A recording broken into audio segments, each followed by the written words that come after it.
Was this your first straight-to-video Nic Cage experience? Or? I don't know. One, my memory's terrible, and two, I don't know what went to movie in theaters. If you've seen a Nic Cage movie that was made in the last 10 years, the answer's probably yes. That is not my first. Okay. Well, you know what? That's not really fair because apparently this was going to get a full theatrical release, but then COVID fucked it up. But my God, what would that have been like, eh? The release for this? Yeah, man. Probably a worldwide release? Yeah. 2021. This has to be one of the more recent movies we have watched. It was pushed, though. It was supposed to come out in like 2020, and then they pushed it. Ah, okay, because of COVID. But yeah, it's definitely one of the more recent movies. So back in the cage, I'm excited to be here. Yeah, we're back in the cage. Our season 6 finale. Love that. This cover and this movie reminds me so much of two things. Chuck E. Cheese? Chuck E. Cheese. Yeah, but like a murderous Chuck E. Cheese? Yeah. And Five Nights at Freddy's, the video game. Dude, I don't know how whoever made this movie didn't get the shit suit out of them by the guys who made Five Nights at Freddy's, because this seems to be an insanely similar premise. Yes. Murderous animatronic animals just fucking up a bunch of shit. At a children's play place. Yeah, but you know what Five Nights at Freddy's, the movie, did not have? What? Nic fucking Cage. Welcome to Bad Movies and Beer. I'm Cooper. And I'm Nolan. And today for our season 6 finale, we are talking Willy's Wonderland. Yes. A somewhat obscure, although it got a little internet steam. We were talking about this 2 weeks ago when we watched fucking Double Down. It's got a little buzz. Nic Cage fighting a bunch of animatronic animals and not talking ever.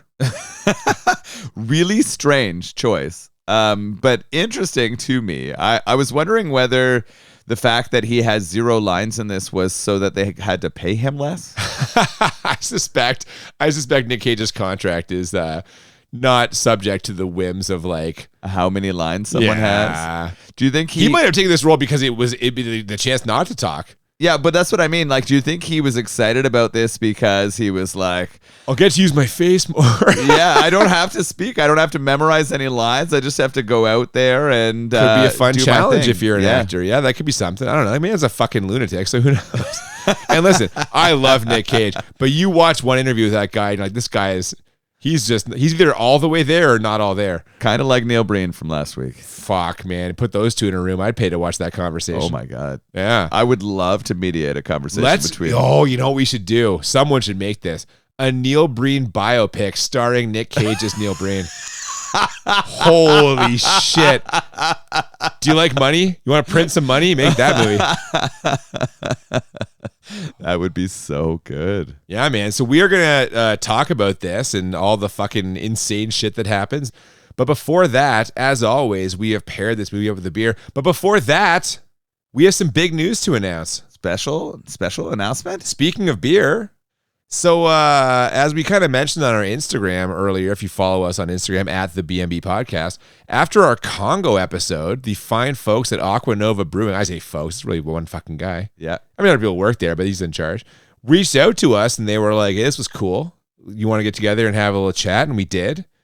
And after some, a little back and forth, mutual admiration, Aqua Nova Brewing has invited us to collaborate with them, or rather, they have offered to sponsor our podcast for our upcoming 7th season. Yeah. Really, really cool. Yeah, man. I can't say that when we started, that was never the goal, It's right? still not the goal. And it is not. But we're in this for love of the game, everybody. Yeah, but it's super awesome. I had a really good talk with them. Looking forward to doing some more movies connected to the beers that they have. But to be clear, we are not only going to be doing Aqua Nova beers. No. We stood firm on that. Yeah, we also will be focusing on the movies that we are looking forward to talking about. And they were gracious in letting us know that we're happy to be able to share beers from other breweries as well. Yeah, I said we stood firm on that. They were really like, don't stop doing what you're doing. Don't change anything. Just do they whatever. were really just cool throw about us in there every once in a while. And we're like, yeah, fuck yeah, we'll do that. So,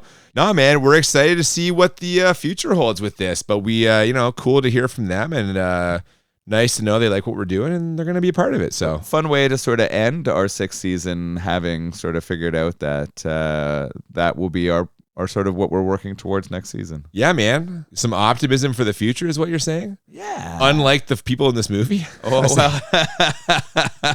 Some people were optimistic about the future, but not most of them. Yeah, man. Are you optimistic about the beer that we're going to drink today? How about this fucking shit? Yeah, so like we always do, we've paired a beer with the movie, and this movie is all about these animatronic characters coming to life and murdering. And what we've got here is the Macaroon Machine. Yeah, man. Right on the label, there's a fucking robot with a bunch of arms, and he's holding a coconut. Yeah, well, we have a machine that is making macaroons out of coconut, right? They're making these delicious treats right on this. This is from a Dutch brewery. I don't think we've ever had a beer from the Netherlands on the podcast. No, man, we haven't done a lot of international shit in general. Other than the U.S., obviously, but I'm probably going to pronounce this incorrectly, but it's from the Moersleutel Brewery. I think you nailed that. The Moersleutel. And I defy any of our Dutch listeners to tell me otherwise. I love, though, that they describe themselves as beer engineers. We looked them up a little bit, and it's a group of brothers that work together and have been creating craft beers, and they try to do it in a way that is sort of like engineering a delicious taste. So this one is a coconut pastry stout. Oh, fuck yeah. Sounds delicious. It's coming in a little hot at 10%. They describe it as a not for the faint of heart beer. And I think that's both exciting and thrilling, kind of like the movie we're about to talk about. Yeah, if this was an IPA and that was the warning they put on here, I'd be very nervous. Because it's a stout and I love stouts, I am here for this. So why don't we crack it open and get this, man? I'm very excited. I love coconut too. Sit back and dare yourself a Moersleutel beer and get ready to enjoy life. I'm ready. Let's do it.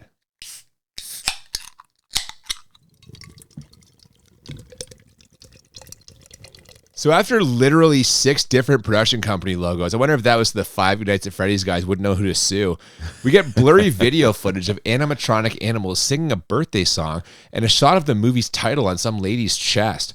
Willy's Wonderland reads the blood-splattered t-shirt, and we quickly see that her and her husband or boyfriend or platonic friend or whatever are frantically trying to get away from something, although it isn't obvious what. But what is obvious is that these two are not going to make it. As the guy gets dragged off screaming, the woman's journey ends with a big splash of blood hitting the monitor playing the birthday video. And I'll be honest, the filmmakers are working hard here, but it's very clear that they are doing it on the cheap.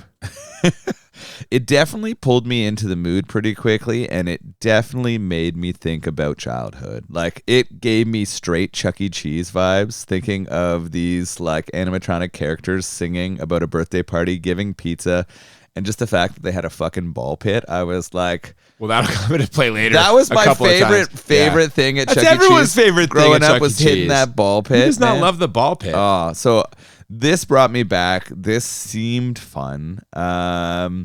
Except for the murder until those people are murdered. We also see a small child sort of left behind in there in those first scenes. And so I was like, very quickly, like, we're going to find out who this person is. Well, yeah, the stakes have been firmly established. And with that done, it's time to introduce our hero, who, of course, is Nicolas Cage. And they are just ticking boxes on a badass checklist here as they bring him in.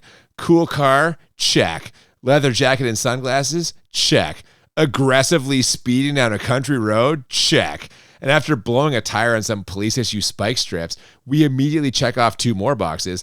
With nothing to do but wait, he grabs an energy drink from his trunk and crushes it in the hot sun. And once a tow truck driver picks him up, he firmly establishes himself as the strong, silent type. Where'd you say you're from? Oh, you one of those guys don't want to look back, huh? You one that the past lives in the past, huh? Yeah, I understand. No, can't blame you. I mean, well, I got so much baggage, I just say, move forward. You're Rolling Stone. Yep. That's the tow truck driver talking, because it turns out that he is the exact opposite of the strong, silent type. Even if Cage did want to talk, how the fuck do you get a word in on this guy? Oh, man. They do ramp up the Cage character quickly. He is flying in that Camaro. They also show us his dog tag, so we know he's ex-military as well. So we know that he's going to be able to sort of get into a fight. They take a lot of time to show him get out like a... How would you describe it? Like a farm bag, like a bag made of like Oh, like a burlap sack. Yes, yeah. It's the burlap sack that he puts a chain into and a bunch of these punch cola, this like weird caffeinated beverage. It says caffeine or something. I don't know, caffeine up your brain, or I don't know the fuck. There's some slogan about caffeine. Tow truck driver is just verbal diarrhea. Oh, he's the Chatty Charles. He's in there. Holy shit.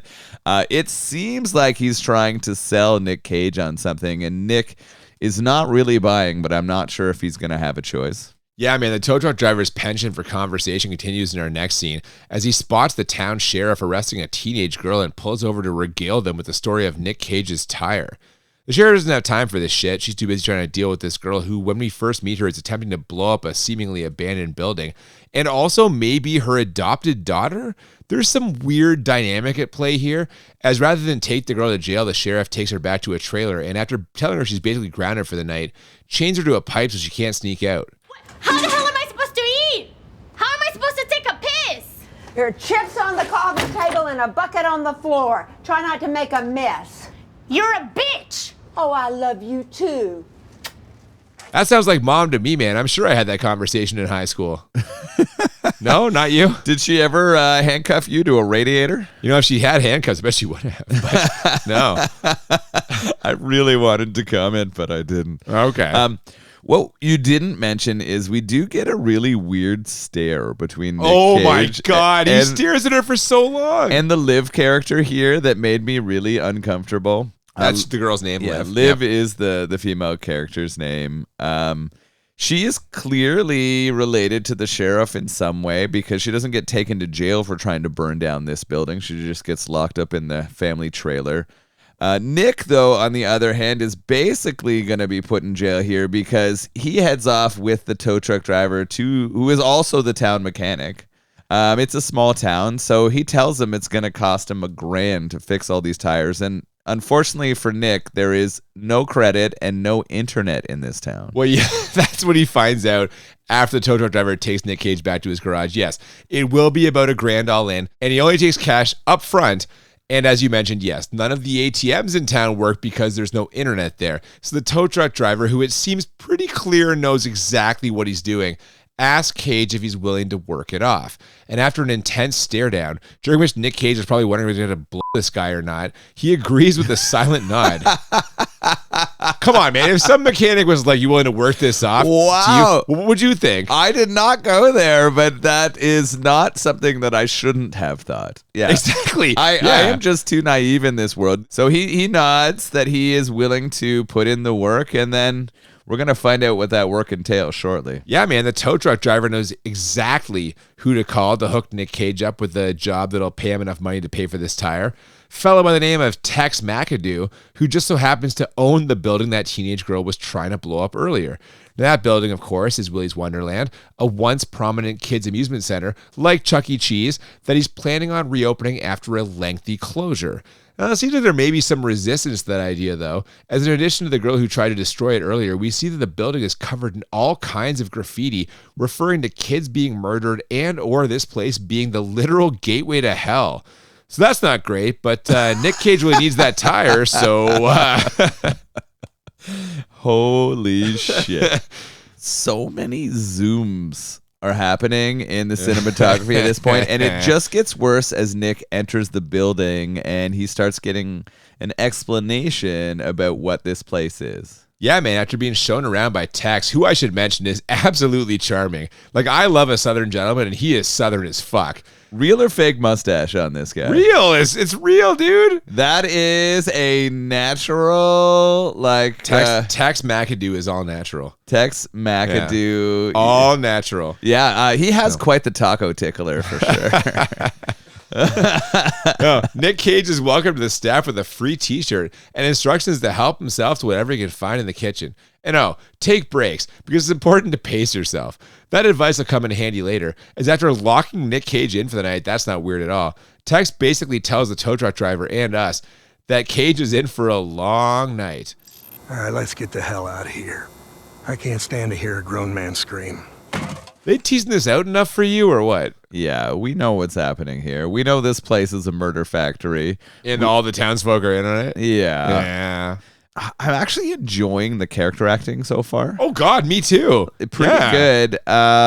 There's a lot of hard zooms. There's tons of looking at the weasel, Willy the Weasel. Yep. The mascot of Willy's Wonderland. Yeah, so we're getting lots of those looks. We're getting little hints because they are moving subtly in the background as he's getting this tour. So we know that all is not right. We also saw that murder earlier in the intro. So we know that this place kind is of full. indicated. So maybe they're telling us here that there is going to be a problem.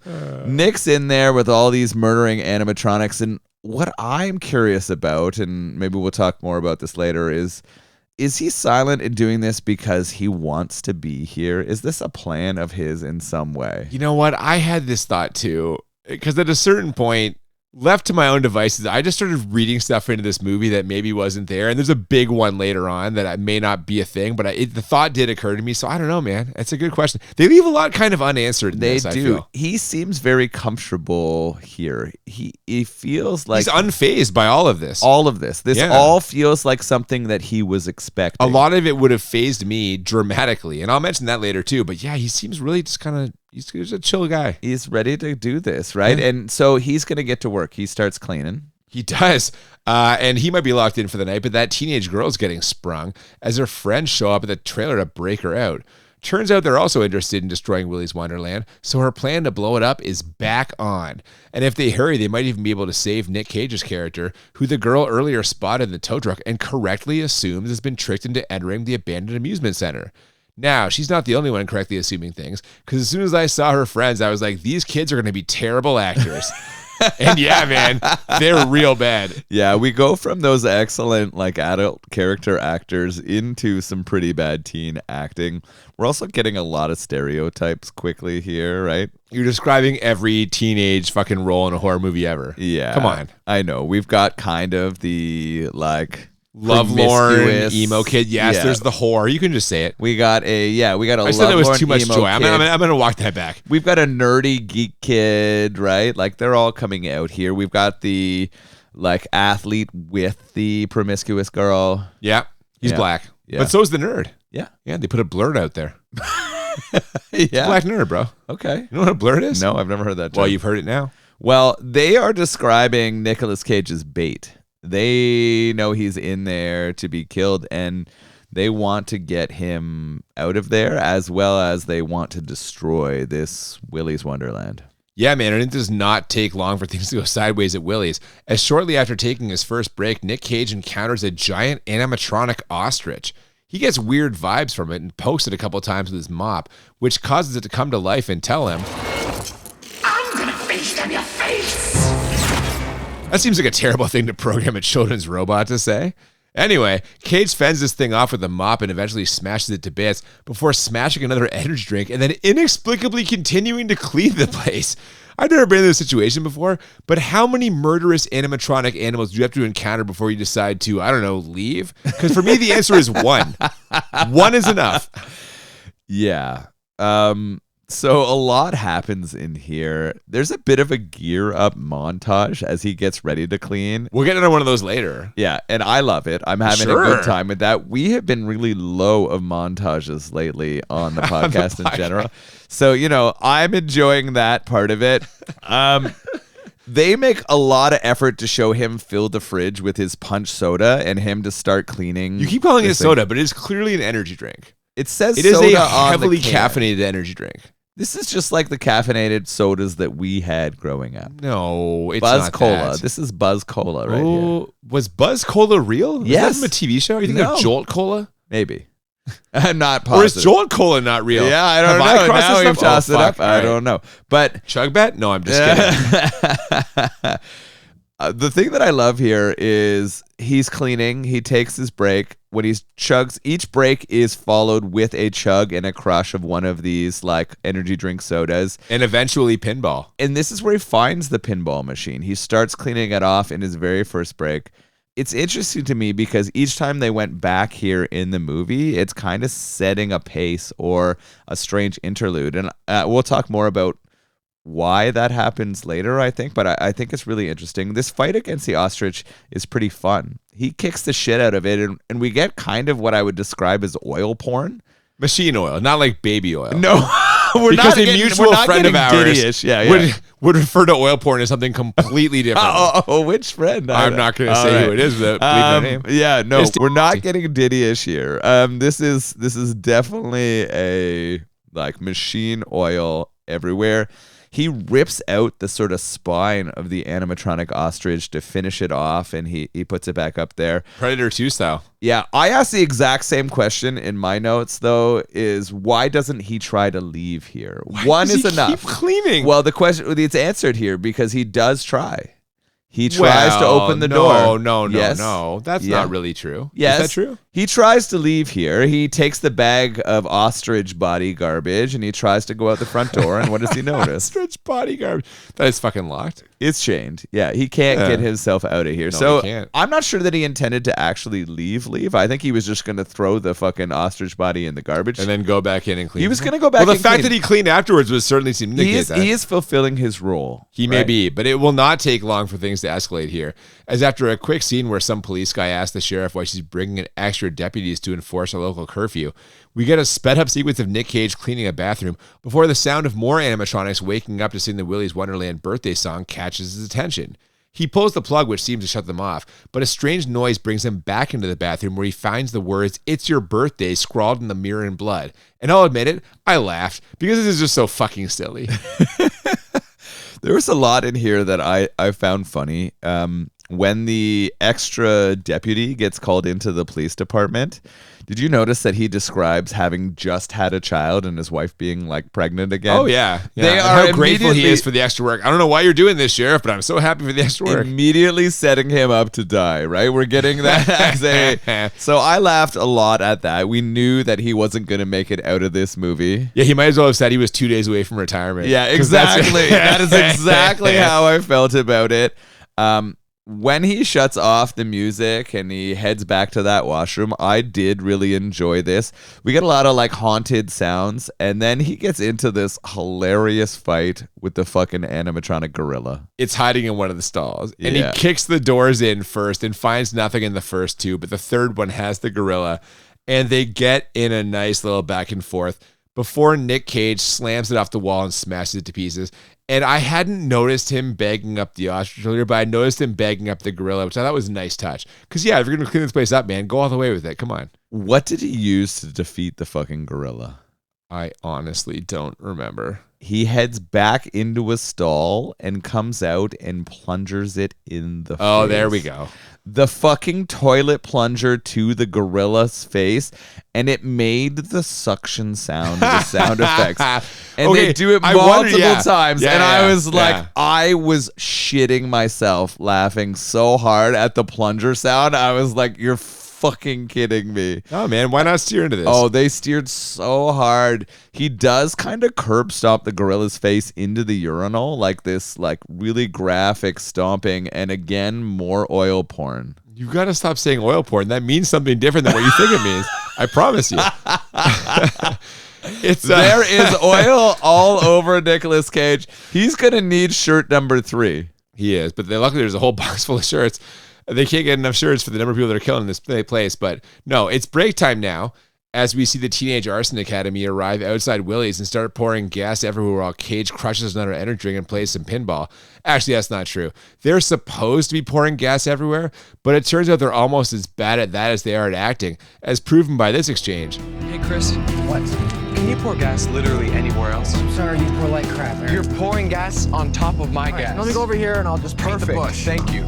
They're about to light this place up, but the main girl, Liv is her name, as you mentioned earlier, reminds them that Nic Cage is still inside. They need to get him out first. She bangs on the window to get his attention, but even after telling him that his life is in danger, Cage just blankly stares at her and walks away, which should probably be the end of it, but it turns out these kids really want to burn this place down. Yeah. The reaction of Nic Cage to her being like, get the fuck out of here, was laughable.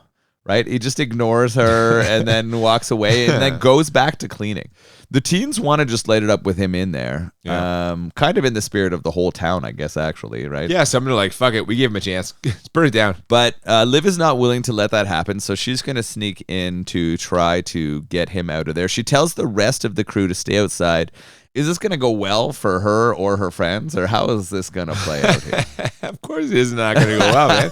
No, her breaking in there through the ventilation system turns out to be surprisingly easy. She's going to convince him to leave. She does not want some mute drifter's death on their conscience. But once she's in there, another animatronic shows up to chase her through the vents. Liv eventually drops down into a room where she punches the thing enough to get it to stop. But as she tells Nic Cage after crashing through a different vent and landing on top of him, that won't hold it off for long. Nic Cage considers this before once again blankly staring at her and walking away. Man, is he bringing some serious depth to this character or what? I don't know why he's not speaking. I don't know either, man. He just doesn't bother. I'm also not sure why he's so tied to these fucking breaks. I don't either, other than, as you mentioned, he is ex-military and they run on a fucking schedule. You think he just can't get out of that? Like he's programmed? That's part of why he's mute. He's just seen too much. And it's 600 hours. Time to take my break. Or are there rules? Are there rules about this place? Can he only kill the animatronics when it's not break time? Well, it's weird they don't fuck with him when he's on his break, isn't it? No, they don't. He's just playing pinball and they're just like out there and they're letting him do it. It seems like there are rules about this shit and we're not informed of these fucking rules. We are not, and I'm not sure anyone knows these rules, but what I do know is that back outside Willy's, the rest of the arson dumpling gang is debating what to do. Chris, that guy who couldn't pour gas worth of shit earlier, says they should go in after Liv, but another one of the guys, Bobby, refuses and calls him out for just trying to impress Liv because he got a crush on her. Fine. I'll just go myself. Oh, whatever, Chris. When are you getting it through your thick-ass skull, huh? Kissing that ass? Ain't gonna get you that ass, playboy. Chris doesn't like the hard truths he's being hit with, so he tackles Bobby when he goes to walk away. Oh, and I forgot to mention, they're on the roof, so when he tackles Bobby, the two of them crash through it and land in the fucking ball pit, followed closely behind by everyone else. The fucking ball pit, Noel. But also, nice job, guys. They did not do a very good job of finding an exit strategy. They're supposed to be on the ground floor. Yeah. They're on the roof. Instead, they climb to the roof, fall through it, land in a ball pit. Lucky, question mark, for them, because you know what?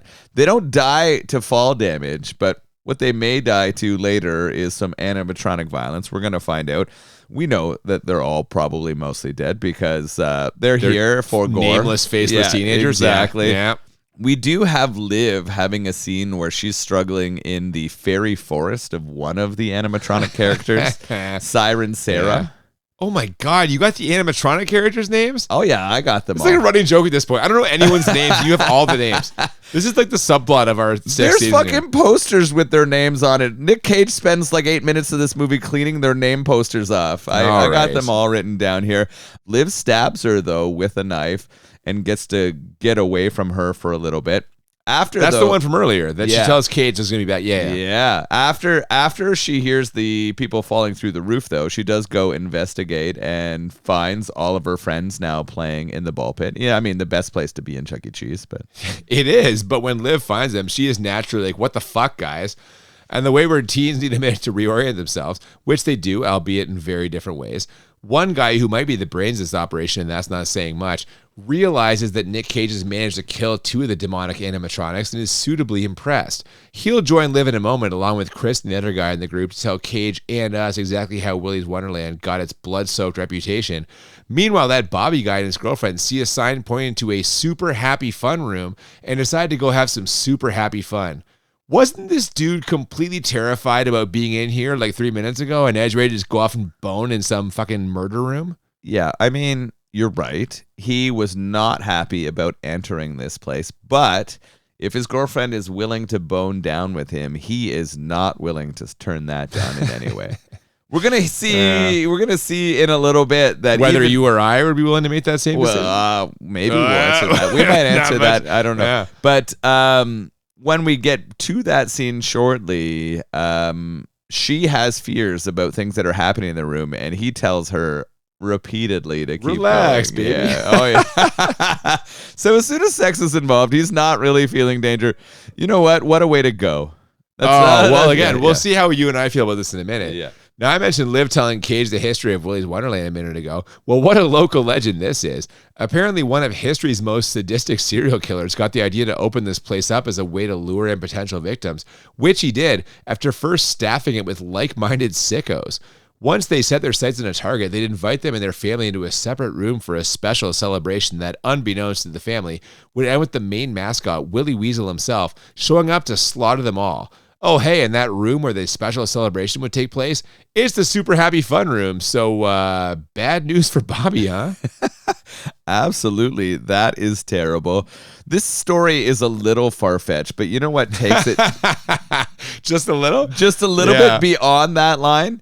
The authorities caught on to what was happening here, and so instead of getting captured and taken alive by them, the psycho killers decide to have a satanic ritual. A satanic suicide pact. Yeah, they kill themselves only to transmit their consciousness into the animatronics at Willy's Wonderland. Yeah, and where did this happen? Also in the Super Happy Fun Room. So yeah, it's basically a death room, and once they're inside, Bobby's girlfriend asked the obvious question. Is it weird that I'm getting really turned on right now? Oh, you a freak. It's never seemed to bother you before. Who says it bothers me now? How long have we known each other, Noel? I don't know, like almost 20 years. So you know exactly what I'm going to say about this, right? You would be so I'm down. into it. Yeah. I'm so into it. Yeah. I 100% would do exactly what Bobby does in this situation. 100%. I saw myself and Bobby in that moment. I'm like, yep, that's how I would have died. Right there in the Happy Fun Room. And you wouldn't have regretted it. Not for a minute. Like you said, what a way to go. It's so interesting here because we get the story of how these psycho killers have gotten into the animatronic characters. And we're also finding out that the people of this town have made some deal with them. We don't have that full explanation yet, but it's clear to me that Tex is trying to keep this place open by having some kind of way to feed them people that die. This is why Nic's here, right? Tex and that other guy have brought him in here to keep these animatronic killers happy. They just happen to get a bit of a buffet tonight with all those teens showing up too. Oh, they sure do. And with fresh meat in the slaughterhouse, the animatronics fire up again, which causes the teens who aren't currently having the best sex of their life to go check it out. That turns out to be a terrible decision, as the guy who I incorrectly accused of being the brains of this outfit immediately gets run through with a metal sword by some animatronic knight. So the rest of them scatter, and we spend the next few minutes alternating between shots of Bobby and his girlfriend f***ing, the rest of the teens being stalked by animatronic demons, and Nic Cage playing pinball because he's on a break. See, and it's important to take breaks, Noel. He can't get away from the break. He's programmed to be here. Even while these teens are being slaughtered by the animatronics, that guy who gets run through with a sword, it looks pretty rough. I don't think that sword's very sharp. No. Why would it be? It's a children's animatronic. That is a blunt object. Shit. Yeah, getting ripped through that guy's torso. I actually think that the effects during that moment were pretty good. Effects in general on this are not bad. The couple are still having sex. The alligator shows up, though, in that room. Oh my God, man. And starts becoming a voyeur. He is enjoying the show. He is, man. Like, you're not enjoying the show? Stop it. No. Well, break time's over, I guess, as either the screams of that random guy in the group getting murdered or the fact that he's finished his 5th can of energy drink causes Nic Cage to put down the pinball and save Liv from the animatronic knight. He absolutely smashes that thing, breaking it up into a million pieces. And ironically, back in the Super Happy Fun Room, it's a different kind of smashing that gets broken up when that animatronic crocodile decides to slice up Bobby and his girlfriend mid-coitus. Nic Cage and Liv show up to find what's left of them in a heap on the floor, and based on how fast Cage destroys that crocodile, I think it's safe to say he isn't a fan of being interrupted. No one likes that, right? Like Frank Washington said in Samurai Cop, let him finish.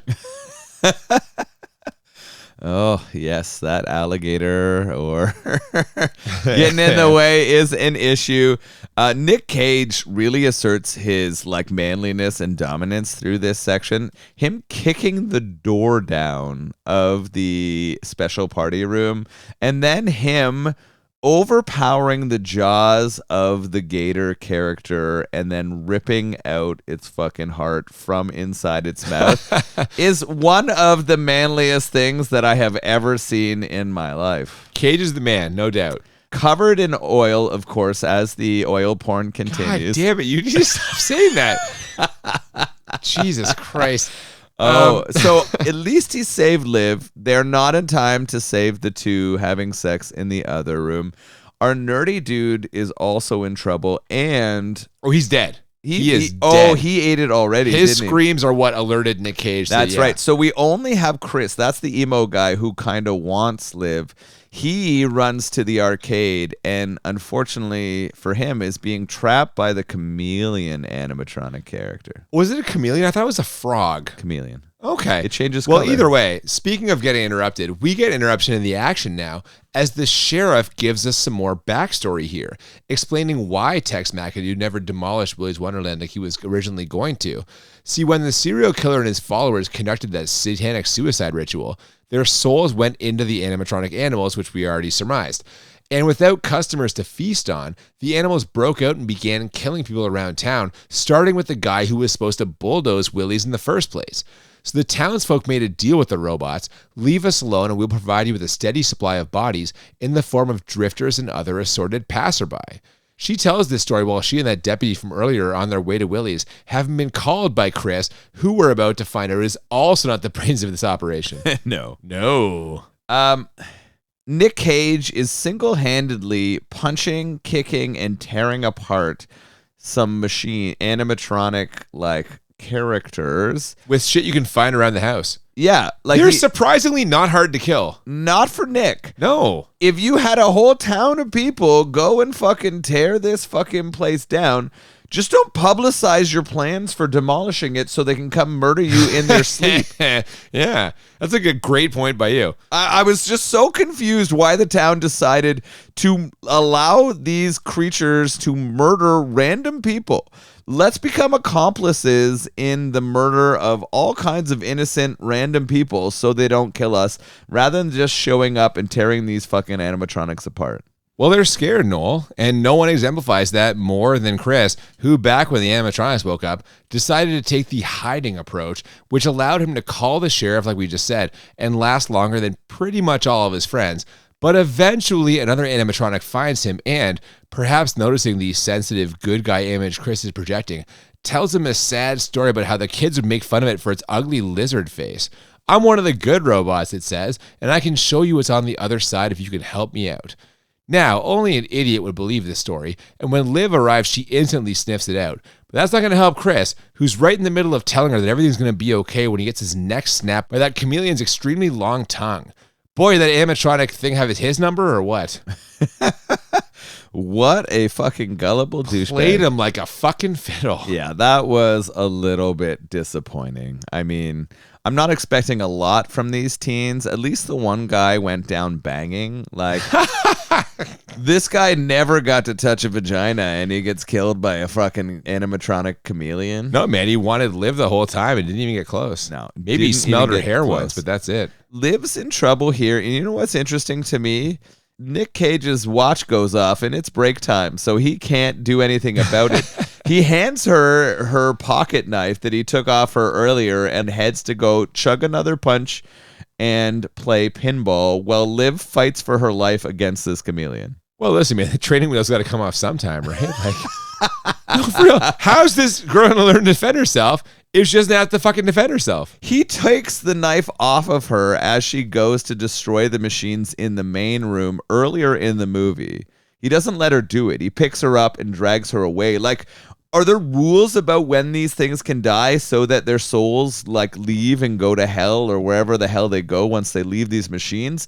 Like, Nick seems to be the only one who understands this, but doesn't communicate anything because he doesn't fucking speak. Well, he communicates with his eyes. Oh, yes. There's a couple of times where those sunglasses that he wears the entire time, making that He's not easy. wearing them indoors. Stop it. No, either way. Armed with the knife, Liv and the chameleon go back and forth for a while before Nic Cage shows up and destroys it. And for a minute, it looks like the sheriff arriving at the door will signal an end to this nightmare. But then they open the door, and the sheriff turns her gun on Cage and starts pleading with Willy the animatronic weasel. The desperation is just pouring out of the sheriff here, and she instructs her deputy to cuff Nicolas Cage and get on the weasel's good side right away.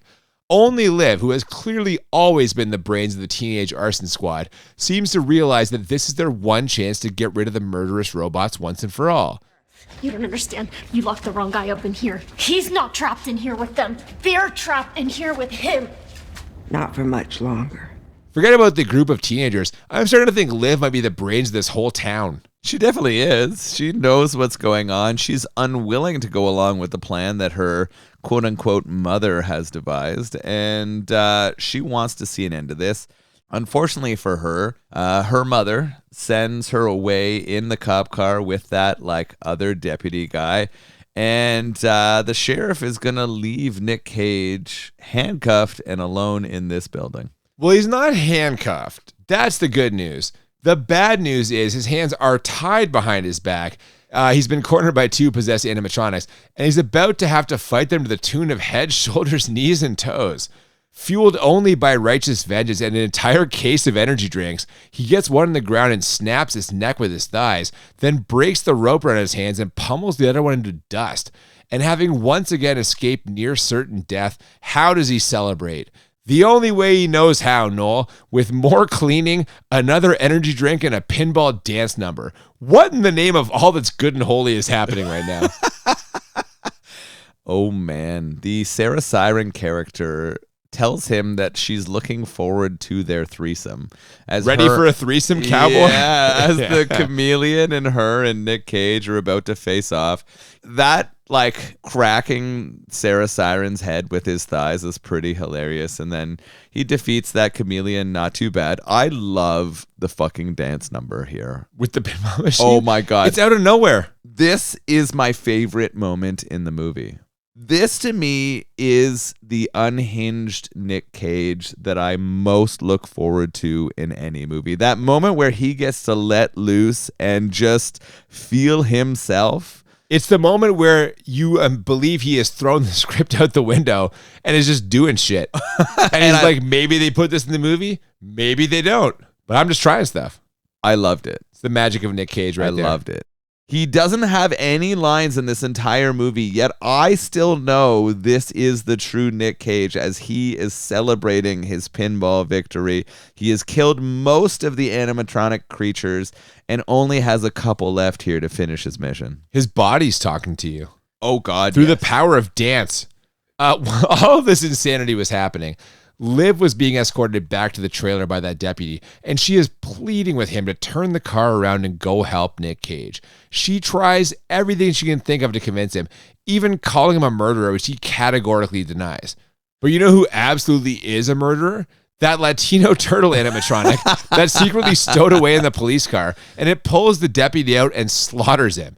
Now, it plans on doing the same thing to Liv, but she once again proves too wily for all that and smashes it to bits with the deputy's shotgun. And all I could think of here was, if she turns out to be Nic Cage's daughter, I'm giving this an 11 out of 10 bad rating. That was the thing where I'm like, if she ended up being his fucking daughter, God. I for sure was like, this is going to happen. That would be hilarious. The fact that the turtle is Hispanic, and they do kind of build that up before, but they put subtitles in. They also gave him a mustache, a very stereotypical Mexican it's kind of bad, but yeah. He kills the guy who we knew was going to die, right? The one that we set up, and I cheered. Oh, yeah. I cheered at this moment. Yeah. As Liv is smashing the butt end of the shotgun into the crotch of the turtle, and it is yelling, "Oy, my balls," in Spanish. I was losing my mind. She just keeps smashing the turtle in the junk as it screams, "Oy, my balls," in Spanish, and I was laughing so hard. We cut from her, though, back to Nic Cage cleaning. He is not done getting this place ready for opening day. No, man, I haven't finished cleaning up the remains of that fucking chameleon. He steps out of Willy's to take out the trash, only for the sheriff to force him back inside at gunpoint. She is not happy that he's still with us, and basically blames him for everything. All you had to do was die. Was that so hard? No, you just had to go ahead and stay alive, and now we got 5 dead kids because of you! This statement is ridiculous on the surface of it, and you know who else thinks so? Willy the Weasel, who, despite the sheriff encouraging him to eat Nic Cage, appears behind her and literally cuts her in half with his claws. So it looks like our final showdown is here. It's time for Willie the Weasel to get in the cage. We've been waiting for this a long time, and it does not disappoint. Right as this battle is about to begin, the Weasel grabs Nic Cage and throws him into the birthday button. Nic Cage's body hits it, and we get confetti everywhere. We get music. And Nick is kind of getting his ass kicked here. He's getting clawed. He's getting kicked about. He's thrown into the ball pit, and all is not looking good for our hero. He has defeated almost every animatronic, but Willie maybe is a bit too tough. Yeah, and so I kind of technically lied a minute ago. This is not really our final showdown, because after that quick skirmish you mentioned that ends with Willie sending a battered and bloody Nic Cage into the ball pit before walking away, convinced that Cage has died the same death as hundreds of drifters before him, we get a dramatic shot of Nic Cage's hand emerging and gripping the side of the ball pit, and we know that this is not over yet. And after the tiniest of gear-up montages, it's basically a shot of Nic Cage throwing his remaining energy drinks into that burlap sack from earlier and duct taping two halves of a mop together. Our big battle has finally arrived. The two square off, and it's done. Cage just batters the shit out of Willie and rips his head off. That's kind of a fucking letdown. I actually thought it lasted a reasonable amount. There was lots of It lasted like 17 seconds. Nick definitely countered all of his moves, and it does end in the final oil porn moment of the movie. God damn it, man. That's not accurate. He smashes him to bits. We actually get a final bell, almost like in a video game, as he tears his head off.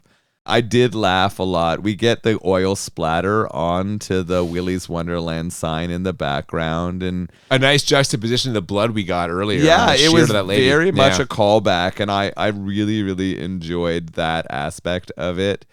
And he did it. Yeah, but again, I was very underwhelmed. I feel like this fight was over way too fast. For me, it was a letdown. But you know what is not a letdown?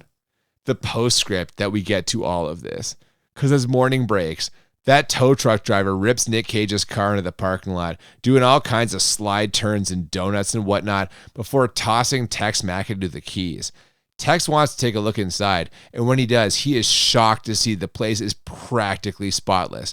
Both he and the tow truck driver are dumbstruck by this scene, wondering how the hell this could have happened. And the answer?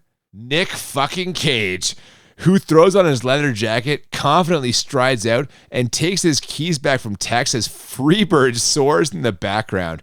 And as he peels out of the parking lot with Liv in the passenger seat, Tex McAdoo sums things up better than I ever could. That is one tough hombre.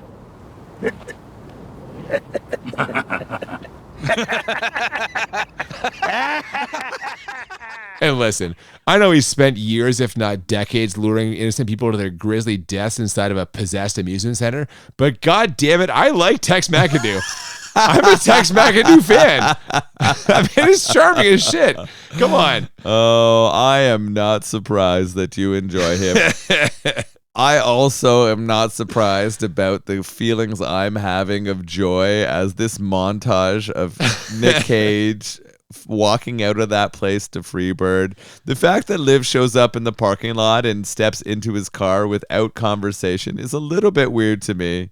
She knows she's got nothing left in this town, though, and he's the only person who's going to take her out of here, so they're about to head out. They do show us a little clip of the dumpster, though, and we see that Siren Sarah may not be as dead as we thought. Maybe those thighs that Nick used weren't as effective as the ones from Our Lady in Goldeneye. Well, that's the thing. Like I said, I like Tex McAdoo, which is what makes what happens next so hard. One of the animatronics that you mentioned, who it turns out Nic Cage didn't kill with his thighs earlier, emerges from the dumpster and spots the gasoline those teens brought earlier. And when Tex and the tow truck driver get in his car to go celebrate, this thing pops up in the rear view, cigarette lighter in hand, ready to blow them all to smithereens. Which it does, as Nic Cage speeds away in the distance. But just to put a button on things, he spots the Latino turtle staggering down the road after giving Liv a can of energy drink and runs it the fuck down. So that's it, folks. Although, as the cartoon Weaseloo pops out of the screen Porky Pig style tells us, the party never ends at Willy's Wonderland. Sequel, Noel, what do you think? I'm not sure how it could continue. I do laugh my ass off, though. What I'm wondering is who the fuck is Nic Cage? Did he go there on purpose? And what are the weird rules that he has set for killing these animatronics and taking them out? What is the life that he and Liv are going to go have? I'm hoping it is father-daughter and not something else. I always assumed at this point that she was his daughter. I'm like, why not just go all the way with this thing? Let's double down, as it were. Shout out to our last episode. Just make him her daughter. Or wait, the other way around. Make him her daughter. Okay. Well, that would be quite the change. Yeah, that I've would been be drinking a lot, guys. Yeah. I'm sorry. Yeah. Season 6, we're wrapping it up tonight. And that's it, man. We hit the credits, and I dug this. I thought it was pretty good. I found this to be an entertaining romp. Yeah. Now, that doesn't mean that I can envision a world where this gets a full theatrical release, but it's something. I don't know. I felt like this wouldn't have been I wouldn't have been disappointed to pay $15 to see this. If this came out in 1997, Yeah. Oh yeah. different world. I could see this being like a 90s theatrical release, And but it in would have done 2020, really well in the 90s. Let's talk about this movie. How are we going to rate this? How bad was it? How My God. enjoyable was it? Well, this is the time to find out, isn't it? Yeah. The way we always do this, we rate the movie scale of 1 to 10 two times. 1 to 10 for how bad it is, 1 to 10 for how enjoyable, and the goal is to find movies that are 10 out of 10 on both scales, or what we call the Crit 20. And I thought long and hard about this, about how bad this movie is. Mm-hmm. And it's bad, but I'm not convinced it's that bad. Mm-hmm. I had this as an 8, and I'll tell you why. Okay. The teenage acting is almost unconscionable. It's so bad. Those teenagers are fucking awful. And that includes fucking Liv, like the main girl. I don't know. Cage, though. Mm-hmm. If you had told me that I was going to enjoy a movie where Nic Cage doesn't talk, I might have believed you, actually. Because you know what? I'm not sure. I'm not sure that Was talking this the best makes Nic choice Cage for Nic Cage? Is what you're maybe. saying. Yeah, I'm not sure it makes him better. No, I thought Nic Cage was great. I thought, similar to yourself, the adult character actors, I'm talking Tex McAdoo, I'm talking the tow truck driver, the fucking sheriff. Yeah. Oh, I thought they all did a good job. I mentioned early on the low budget nature was very evident to me. That kind of got less as it went along through the movie. I thought they kind of managed to do a lot with a little in a way that was kind of admirable. And yeah, man, some decent scares. There were some very obvious kind of horror tropes. But I think about this and I'm like, a lot of places this is like a horror comedy. Mm-hmm. And I'm like, some of that was probably intentional. But I think like if your goal was to make a 90-minute long fucking horror movie with some gore and some like jump scares and a reasonable amount of action, I feel this kind of accomplished that a lot. So yeah, I have it as an 8, man. How about you? I had no expectations coming into this. I did not know what this was going to look like. There's some things that I thought were kind of bad and ridiculous. The first one to me is the plot. The whole idea of a children's like birthday place being owned by a group or many serial killers who then kill people and then take their own lives to go into animatronics and then have that continue with a town that feeds the animatronics so they don't kill themselves is a hard pill to swallow. Yeah, it did seem like it took the cops a real long time to spring into action here. How many families have to be slaughtered at this place before the cops get word of it?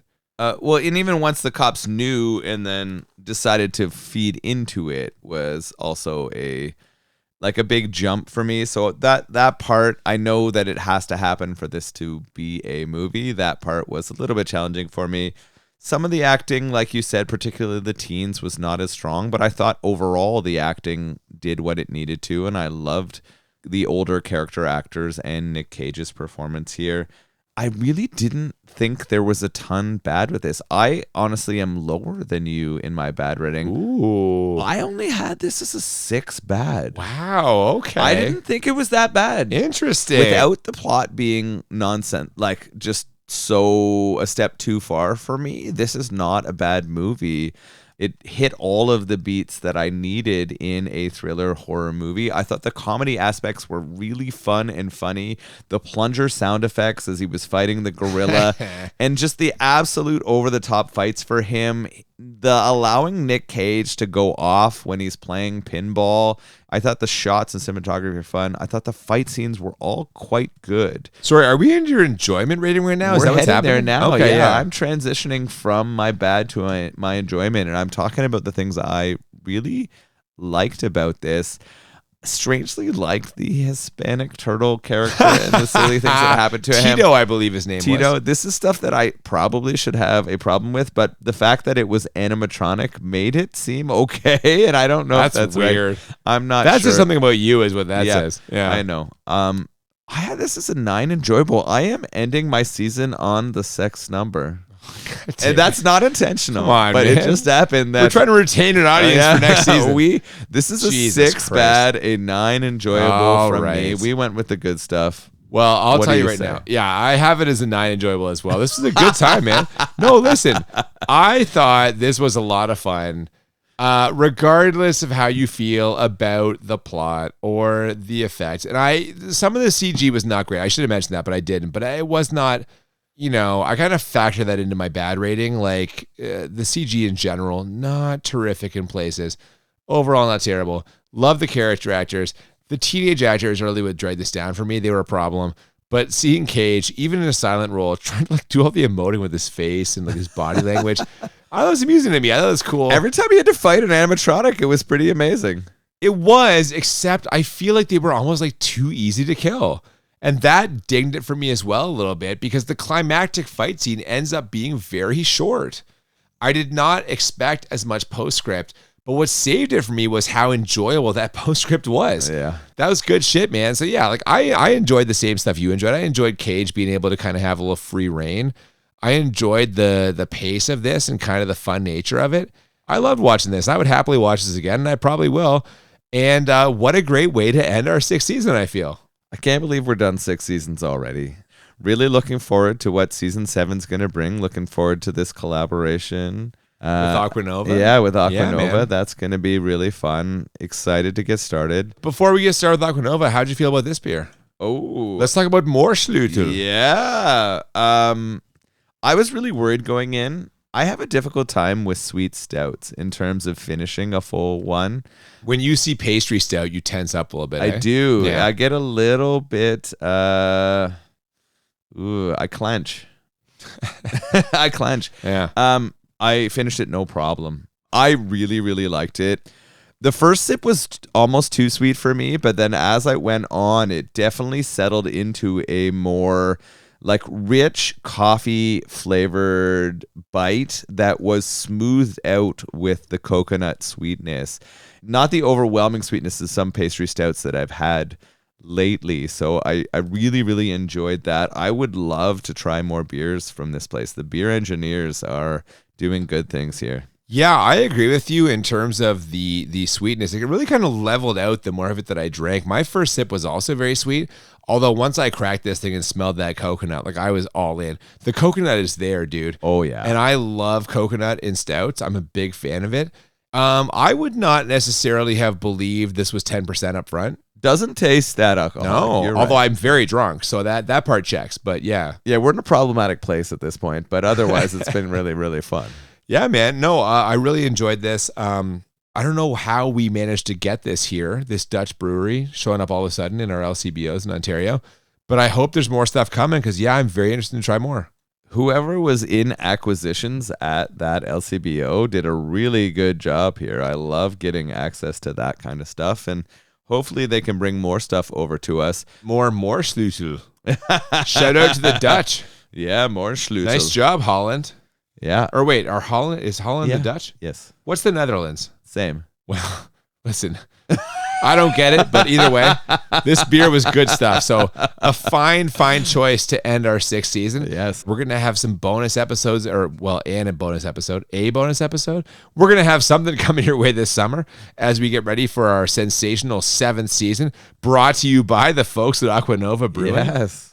So yeah, man, please stay with us. If you haven't already, please follow us on social media at the BMB Podcast on Twitter and still, I guess, and Instagram. Yeah, send us suggestions, beer requests, movie requests, any kind of feedback you want at the BMB Podcast at gmail.com. We love hearing from you. Definitely. And as we get ready for our 7th season, you're going to want to follow us on social media so you can hear all the updates and be aware of exactly when our 7th season premiere is going to drop. But we thank you so much for joining us today for Willy's Wonderland and for our entire 6th season. Thank you guys so much. We hope we'll see you back here in 2 months, I guess, for Yeah. our season premiere, season 7. Until then, I'm Cooper. And I'm Nolan. And we'll see you next time on Bad Movies and Beer. Keep getting in the cage. Yeah! Let playtime begin.